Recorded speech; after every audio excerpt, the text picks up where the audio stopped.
ओम शांति। सुनते हैं आज की मीठी मुरली मीठे बाप दादा से। बाबा कह रहे हैं, मीठे बच्चे अपने दिल से पूछो, हम ज्ञान की खुशबू फैलाने वाले खुशबूदार फूल बने हैं। सदा अच्छी खुशबू फैलाते हैं, सदा अच्छी खुशबू फैलाते रहो। तो आज का प्रश्न है, किन बच्चों की अवस्था बहुत मस्त रहती? गैलप करने का आधार क्या है? जो अच्छे अच्छे फूल हैं, जिनकी बुद्धि में ज्ञान का मंथन चलता रहता है, उनकी अवस्था बहुत मस्त रहती है। ज्ञान और योग की शिक्षा दे खुशबू फैलाने वाले बच्चे बहुत प्रफुल्लित रहते हैं। गैलप करने का आधार है सच्चे परवाने बनना। माया के तूफानों से सदा बचकर रहना, श्रीमत पर चलते रहना। आज की गीत है, महफिल में जल उठी समा। ओम शांति। चैतन्य परवानों ने गीत सुना। परवाने कहो व फूल कहो, बात एक ही है। बच्चे समझते हम सचमुच परवाने बने हैं या फेरी लगाकर चले जाते हैं, क्षमा को भूल जाते हैं। हर एक को अपने दिल से पूछना है कि हम कहाँ तक फूल बने और ज्ञान की खुशबू फैलाते हैं। अपने जैसा फूल किसको बनाया है? यह तो बच्चे जानते हैं कि ज्ञान का सागर वह बाप है। उनकी कितनी खुशबू है। जो अच्छे फूल या परवाने हैं, उनकी जरूर अच्छी खुशबू आएगी।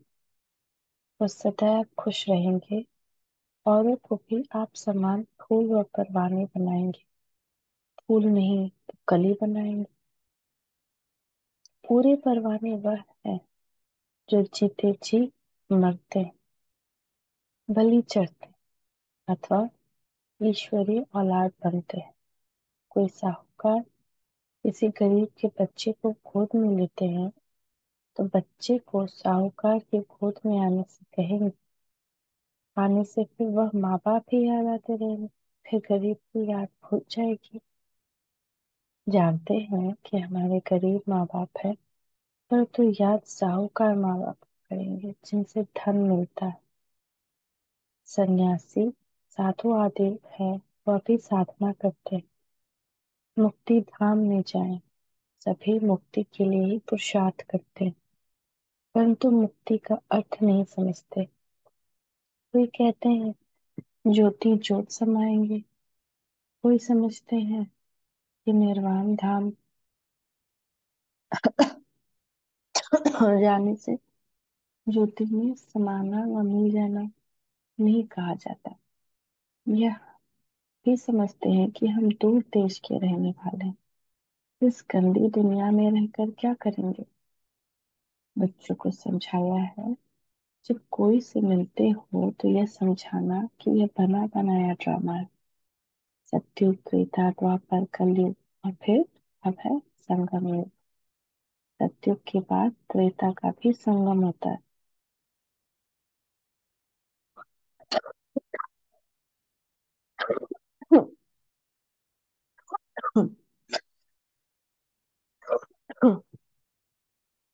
वहाँ युग बदलता है, परंतु यहाँ कल्प बदलता है।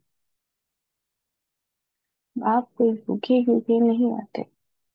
सत्युग के बाद त्रेता एक युग का बदलना है, लेकिन यहाँ पे तो कल्प बदलता है। 5,000 का एक कल्प, उसके बाद दूसरा कल्प आता है।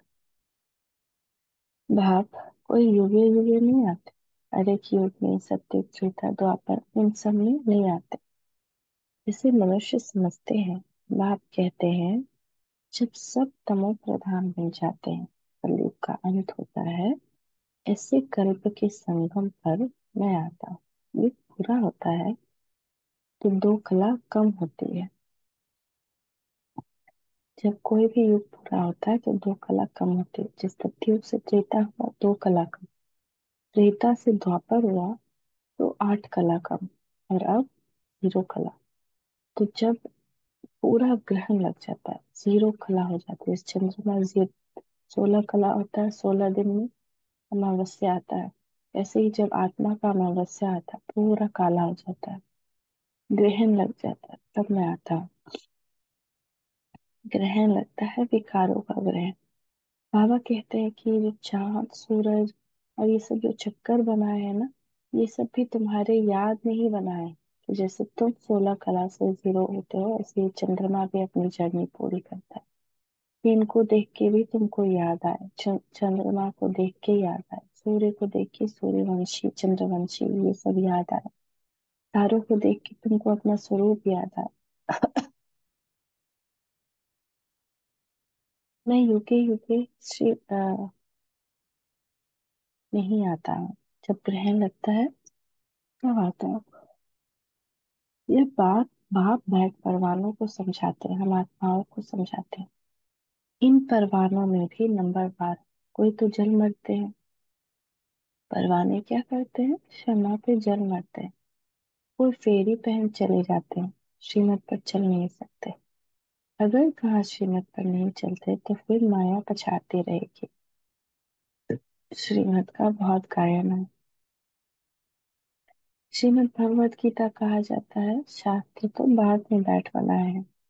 उस समय मनुष्यों की बुद्धि रजोतम होने के कारण समझते हैं श्री कृष्ण द्वापर में आया। बाप कहते मैं आता ही तब हूँ।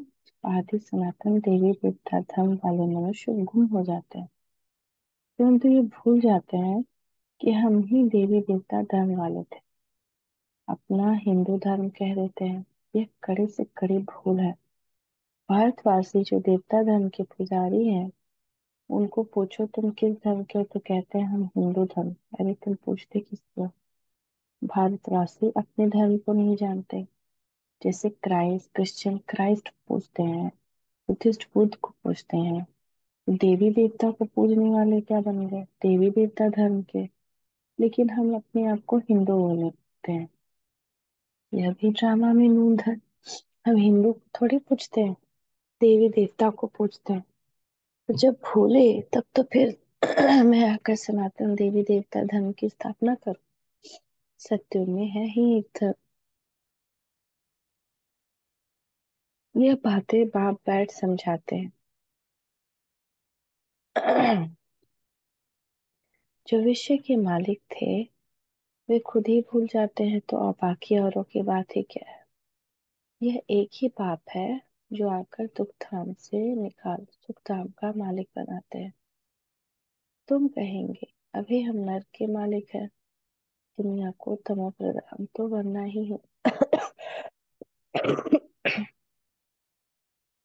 सब पतित है, सब तो पावन के आगे जाकर नमस्ते करते हैं। देवी देवताओं के आकर जाके हम नमस्ते करते हैं, क्योंकि हम पतित बने। मनुष्य सन्यासियों आदियों का गुरु को गुरु बनाते क्योंकि वो पावन है, समझते हैं गुरु द्वारा पावन नहीं बनेंगे तो सदगति कैसे होगी, परंतु फॉलो तो करते नहीं। गुरु लोग फिर उनको कहते भी नहीं कि तुम फॉलो कहाँ करते हो, पवित्र कहाँ बनते हो, नहीं कहते उनको। यहाँ तो बाप कहते हैं अगर तुम पावन निर्विकारी बनते हो तो मेरे फॉलोअर हो, नहीं बनते हो तो तुम फॉलोअर नहीं हो। उच्च गति को पा नहीं सकेंगे। सन्यासी ऐसे नहीं कहेंगे कि फॉलो करो, नहीं तो सजा खानी पड़ेगी। यह बाप कहते हैं श्रीमत पर चलो, नहीं तो बहुत त्राही त्राही करनी पड़ेगी। हर एक चीज श्रीमत पर। वह तो समझते हैं आत्मा निर्लेप है, परंतु नहीं, आत्मा ही सुख दुख देखती है।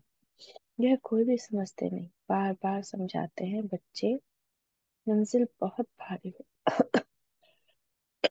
इस समय तुम पुरुषार्थ करते हो जबकि दुखी हो। तुम जानते हो सत्युग में हम बहुत सुखी रहेंगे, वहां यह पता नहीं रहेगा कि हम दुखी होने वाले हैं। ऐसे वहां पता नहीं रहेगा कि हमको फिर दुख धाम में जाना है। हम सुख में कैसे आए, कितने जन्म लेंगे, कुछ भी नहीं जानते। ये ज्ञान इस विनाश के साथ लोप हो जाता है। इसीलिए इस ज्ञान के बारे में किसी को कुछ नहीं पता है। और अभी जब अंत होता है तो वापस बाबा सच्चाई बताते हैं, तो इसलिए ये सब बात नया लगता है। अब तुम जानते हो कि उच्च कौन ठहरे। तुम ईश्वर की औलाद होने के कारण जैसे ईश्वर नॉलेजफुल है, तुम भी नॉलेजफुल ठहरे। अब तुम ईश्वर के बच्चे हो। देवताएं थोड़े ईश्वर के बच्चे कहलाएंगे, नहीं, ब्राह्मण ही ईश्वर के बच्चे कहलाते हैं। अभी तुम ईश्वरीय औलाद हो, परंतु नंबरवार। कोई तो बड़े मस्त है, समझते हैं हम तो बाबा की मत पर चलते हैं। जितना मत पर चलेंगे उतना श्रेष्ठ बनेंगे। बाप सम्मुख बैठ बच्चों को समझाते हैं, बच्चे देह अभिमान छोड़ो, देही अभिमानी बनो। निरंतर याद करो, परंतु सदैव याद कर नहीं सकेंगे। याद रहेगी नंबरवार पुरुषार्थ अनुसार, तो भी रिजल्ट अंत में निकले। अंत में सबका रिपोर्ट कार्ड सबके सामने होगा। पवित्रता हर तरह से देखी जाएगी।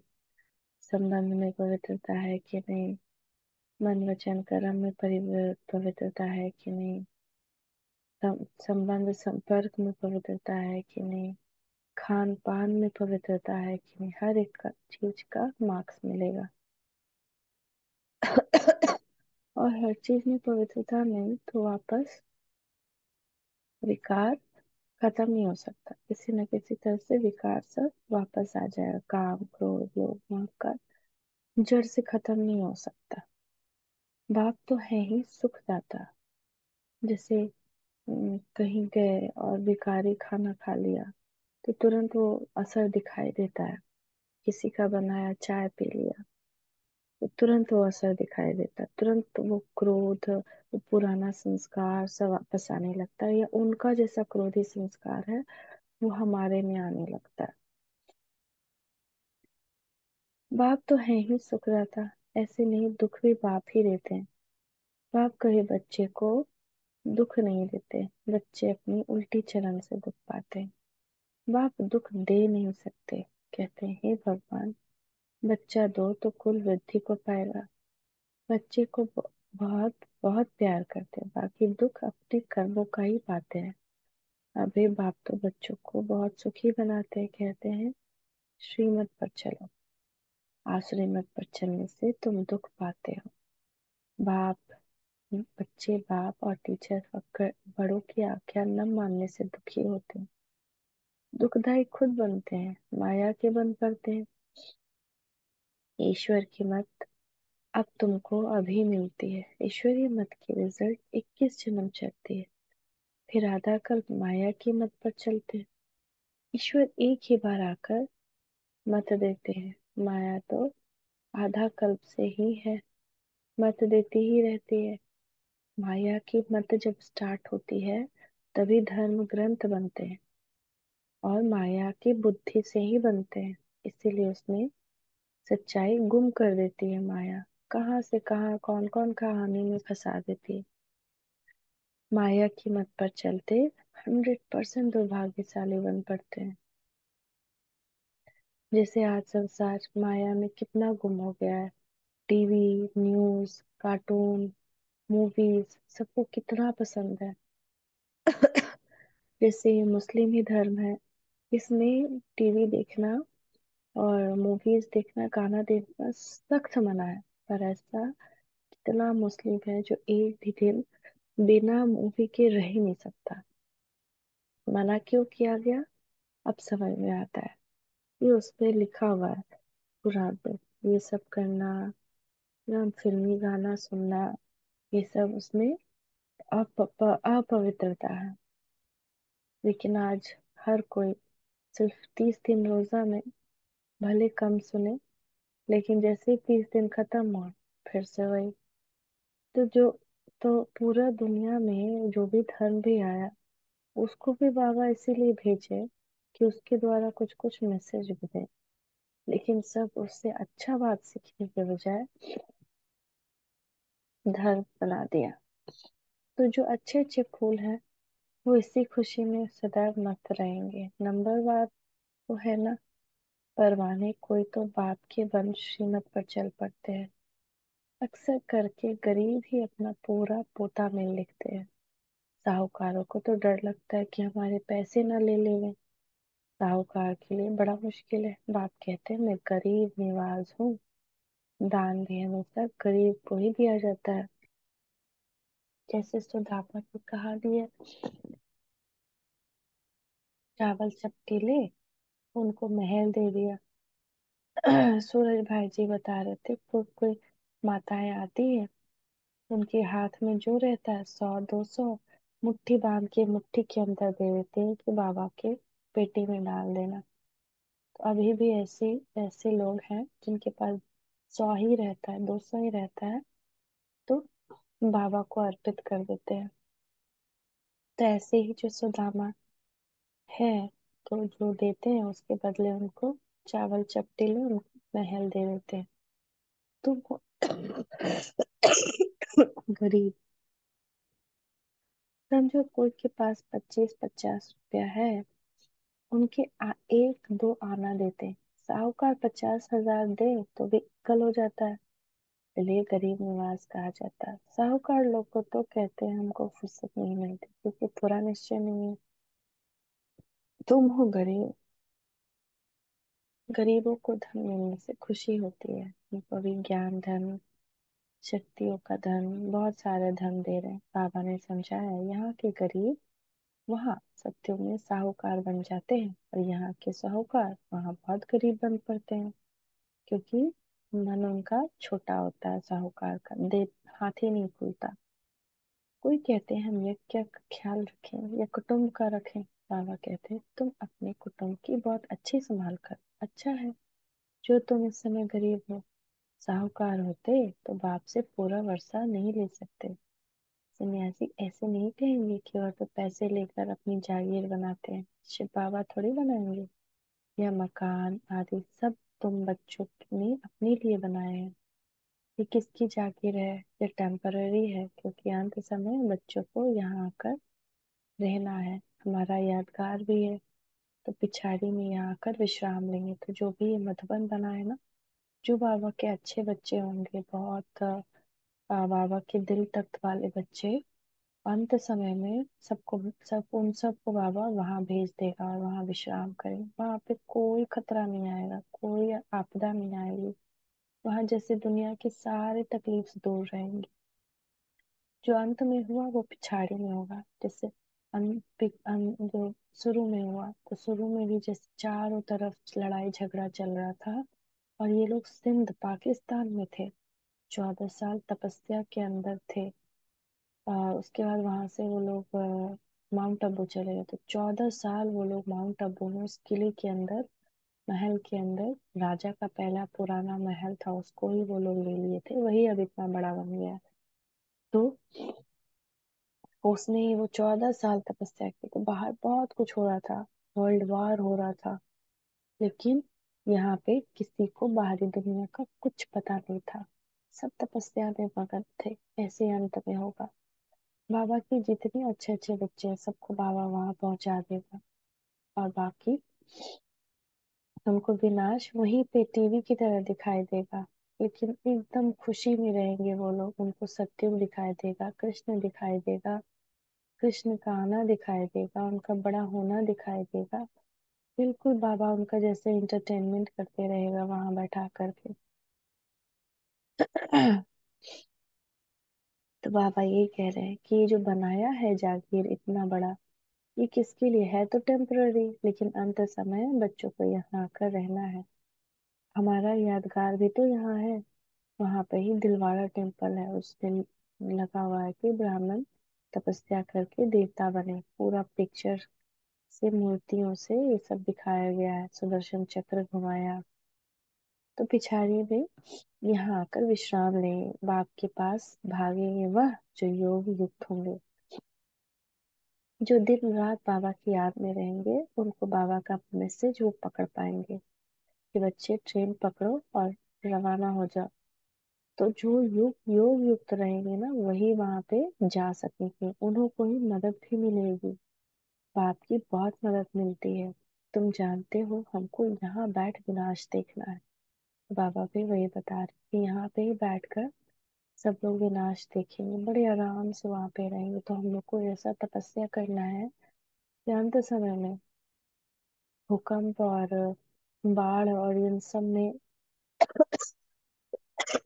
दबने के बजाय अच्छे ब्राह्मण की तरह बाबा हमको वहां भेज दे, श्रेष्ठ ब्राह्मण की तरह हम बाबा का वो मैसेज कैच कर पाए।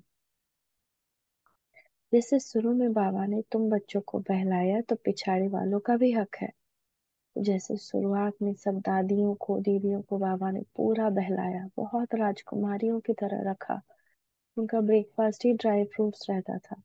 एकदम राजकुमार उठते थे, बाबा उठाता था गाना के साथ, उठ जा राजकुमारी उठ जा। सुलाता था वैसे ही, सो जा राजकुमारी सो जा। एक एक बच्चे को जाकर देखता था। तो बाबा ने जितना उन लोगों को गोद का सुख दिया, माता पिता का सुख दिया, उतना सुख दुनिया में आज तक कभी किसी को नहीं मिला। तो वैसा ही अंत में होगा, मगर होगा किसको, मिलेगा किसको? जो योग युक्त होंगे। एक टाइम पे योग युक्त नहीं, कंटिन्यूअस योग युक्त। कंटिन्यूअस योग युक्त कौन होंगे?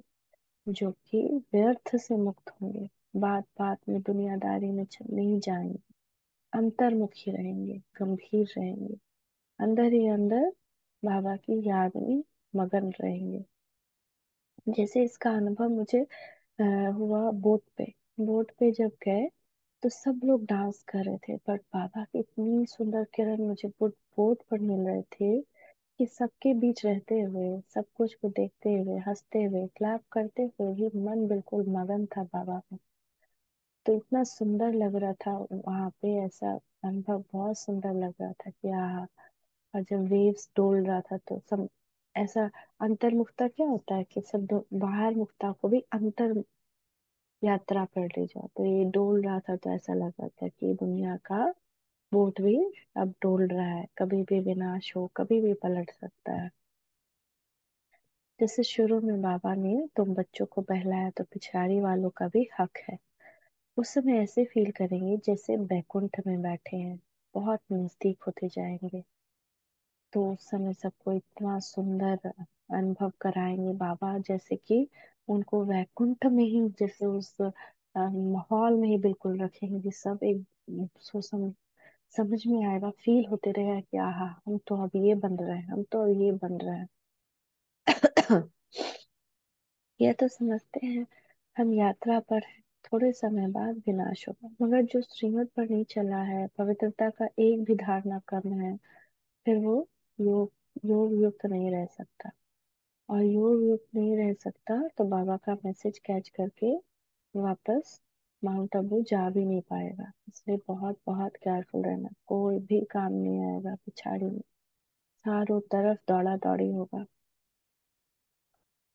थोड़े समय बाद विनाश होगा, हम जाकर प्रिंस प्रिंसेस बनेंगे। किस्म किस्म के फूल हैं। हर एक बच्चे को समझना चाहिए, मैं कितने को ज्ञान की खुशबू दे रहा हूँ। ज्ञान तो ले रहे हैं, मगर ये खुशबू किसी को बांट ही नहीं रहे, तो फिर हम बाबा के सच्चे बच्चे नहीं। किसको ज्ञान और योग की शिक्षा देता हूँ? जो सर्विस करते हैं वो अंदर में प्रफुल्लित रहते हैं। बाबा जान जाते हैं ये किस अवस्था में रहते हैं, इनकी अवस्था कहाँ तक गैलप करेगी। गैलप उनकी अवस्था करेगी जो परवाना बन चुका होगा। अब आप समझाते हैं माया के तूफान तो आएंगे, उनसे अपने आप को बचाना है। माया के तूफान आएंगे ही आएंगे, परेशानियां आएंगी ही आएंगी, कठोर वचन और डिफरेंट डिफरेंट टाइप के सिचुएशन आएंगे ही आएंगे। सन्यासी कभी नहीं कहेंगे कि स्त्री पुरुष गृहस्थ में रहते पवित्र होकर दिखा। स्त्री जो भी सन्यासी साधु संत है दुनिया के, वो कभी नहीं कहते कि तुम दोनों स्त्री पुरुष हो, पवित्र रहो, ऐसा कभी नहीं कहते। वैसे सन्यास करा ना सके तो उसका कोई फॉलोअर ही ना बने। उनका है ही रजो प्रधान सन्यास, निवृत्ति मार्ग का। हठ योग सन्यास तो मनुष्य मनुष्य को सिखलाते आए हैं। अब यह राजयोग परम पिता परमात्मा आकर आत्माओं को सिखलाते हैं।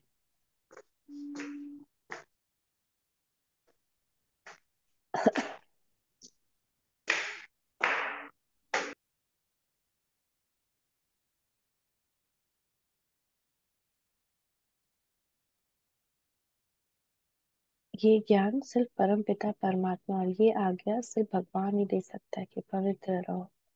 आत्मा को ज्ञान है। मैं आत्मा अपने इस आत्मा को भाई को समझाता हूँ, जैसे परमात्मा बाप हम आत्माओं को बच्चों को समझाते हैं।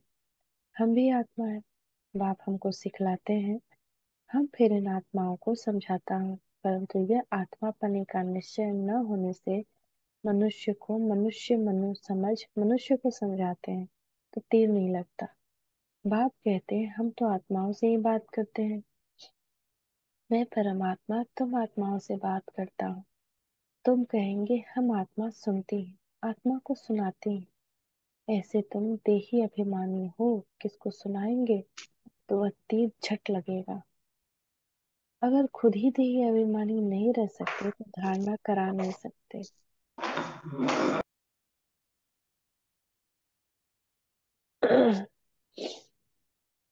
अगर हम देह अभिमान में हैं तो हम किसी को भी समझाए तो उसको समझ में नहीं आएगा, उनके ऊपर से गुजर जाएगा, धारणा उनको नहीं होगी।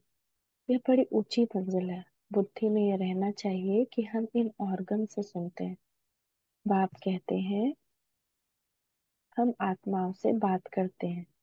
बच्चे कहेंगे हम आत्माएं ब्रदर्स से बात करते हैं। बाप कहते हैं हम आत्माओं को समझाता हूँ। बाप का फरमान है, मानना ही है। बच्चे अशरीरी अर्थात देही अभिमानी बनो। देह में रहते हर पल क्या महसूस करना है? मैं आत्मा विदेही हूँ, विदेही आई थी विदेही जाना है। ये देह मेरा नहीं, भगवान की अमानत है। सेवा अर्थ मिला है। तो अशरीरी बनो, देही अभिमानी बनो, देह अभिमान छोड़ो, मुझे याद करो। यह बुद्धि में आना चाहिए कि हम आत्मा से बात करता हूँ, न कि शरीर से। भल फीमेल है, बुद्धि में आता है। ऐसे नहीं कि मैं फलाने को समझाता हूँ, नहीं, यह हमारा भल फीमेल है, उनकी भी आत्मा से बात करता हूँ। तुम बच्चे समझते हो हम बाबा के तो बन गए, परंतु नहीं, इसमें बड़ी सूक्ष्म बुद्धि चलती है। मैं आत्मा समझाता हूँ, यह बुद्धि में आता है। ऐसे नहीं कि मैं फलाने को समझाता हूँ, नहीं, ये हमारा भाई है, इनको रास्ता बताना है, ये आत्मा समझ रही है। ऐसे समझो तब आत्मा को तीर लगे। देह को देख कर सुनाते हो तो आत्मा सुनती नहीं है। पहले ही वार्निंग दो, मैं आत्मा से बात करता हूँ। आत्मा को तो न मेल कहेंगे न फीमेल कहेंगे, आत्मा तो न्यारी है। मेल फीमेल शरीर का नाम पड़ता है। जैसे ब्रह्मा सरस्वती को मेल फीमेल कहेंगे, शंकर पार्वती को मेल फीमेल कहेंगे, शिव बाबा को न मेल न फीमेल कहेंगे। तो बाप आत्माओं को समझाते हैं। ये बड़ी मंजिल है। बाबा की आत्मा इनको समझाती है। आत्मा को इंजेक्शन लगाना है तब देह अभिमान टूटता है। ये तो खुशबू नहीं निकलती है, ताकत नहीं रहती। हम आत्मा से बात करते हैं, आत्मा सुनती है। बाप कहते हैं तुमको वापस जाना है, इसलिए देही अभिमानी बनो, मन मना भव। फिर ऑटोमेटिकली मध्याजी भव आता है। मध्याजी भव यानी विष्णु स्वरूप, चार अस्त्र शस्त्र के साथ। मूल बात ही है मन मना भव। बाप को याद करो। भल कहते हैं सब है तो भगवान को याद करो, परंतु जानते नहीं। खास करते हैं ईश्वर को याद करो, श्री कृष्ण को व किसी देवता को याद नहीं करना। अब तुम बच्चों की बड़ी सूक्ष्म बुद्धि मिलती है। सवेरे उठकर विचार सागर मंथन करना है। दिन में सर्विस करनी है क्योंकि कर्मयोगी हो। लिखा हुआ भी है नींद को जीतने वाले बनो, रात को जागकर कमाई करो। दिन में माया का बड़ा बखेरा है। अमृत वेले, अर्ली मॉर्निंग टाइम, वायुमंडल बहुत अच्छा रहता है। बाबा यह तो नहीं लिखते कि फलाने टाइम टाइम पर उठकर विचार सागर मंथन करते हैं, इसमें बड़ी मेहनत है। विश्व का मालिक बनते हैं तो जरूर थोड़ी मेहनत तो करनी पड़ेगी। अच्छा, मीठे मीठे सिकी लगे बच्चों प्रति माता पिता बाप दादा का याद प्यार। Good morning. रूहानी बाप की रूहानी बच्चों को नमस्ते। रूहानी बच्चों की रूहानी माता पिता बाप दादा को याद प्यार। गुड मॉर्निंग, नमस्ते बाबा नमस्ते, शुक्रिया बाबा शुक्रिया। धारणा के लिए मुख्य सार, देही अभिमानी बनने की मेहनत करनी है। हम आत्मा, आत्मा से बात करता हूँ, आत्मा बोलती है, आत्मा इन ऑर्गन से सुनती है, यह अभ्यास करना है। दूसरा, उच्च गति पाने के लिए पावन निर्विकारी बनना है, जीते जी मरकर पूरा परवाना बनना है। आज का वरदान, देखिए बाप दादा का वरदानी हस्त अपने मस्तक के ऊपर। एक हिम्मत की विशेषता द्वारा सर्व का सहयोग प्राप्त कर आगे बढ़ने वाली विशेष आत्मा भव। जो बच्चे हिम्मत रखकर निर्भय होकर आगे बढ़ते हैं, उन्हें बाप की मदद स्वतः मिलती है। हिम्मत की विशेषता से सर्व का सहयोग मिल जाता है। इसी एक विशेषता से अनेक विशेषताएं स्वतः आती जाती है। एक कदम आगे रखा और अनेक कदम सहयोग के अधिकारी बने। इस विशेषता का औरों को भी दान और वरदान देते रहो, अर्थात विशेषता को सेवा में लगाओ तो विशेष आत्मा बन जाएंगे। हमारे अंदर जो भी विशेषता बाबा ने दी है, हमारा तो कुछ है नहीं, लेकिन उस विशेषता से आगे बढ़ करके सेवा में लगाना है, तो हमको और तो औरों को विशेषता का दान भी देना है।